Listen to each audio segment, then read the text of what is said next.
How to make a balloon sword. All right, first of all, we're going to blow a balloon all the way up. A 260, blow it all the way up. You can let a little bit of air out. Doesn't have to be very much with the sword. And tie it off, burp it. You know, that's where you push it like that and the air comes back up into this part. Make a 1-inch bubble, or a little bit bigger, anyway, around a 1-inch bubble. Fold it over and twist these together right here. Now, this is going to be, has to be big enough so where the sword can fit through here like this. Now, if you want to make just like a really simple sword, you could just do it like that and you would be done, you know, and that's a sword. That's a very, very fast sword. You might have to do something fast like that if you have a line of 100 kids and you're having to, you know, pump them out really quickly. But generally, I don't make them like that. The way I generally make them is you start with after this loop, you do a 1-inch twist. Now, at this point, a lot of people will do 2 or 3 more 1-inch bubbles. I haven't found that to be so necessary.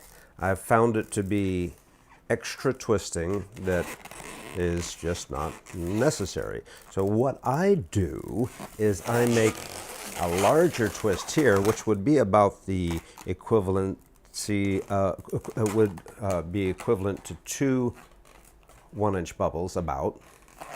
And then I make another 1-inch bubble here.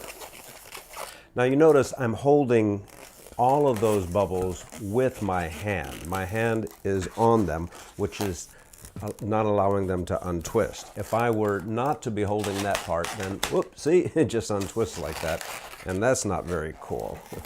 So you want to keep your hands spread out over all those bubbles. And if you do, they won't untwist. Then at one point you do need to let go of them. So what you have to do is when you do let go, you stretch it.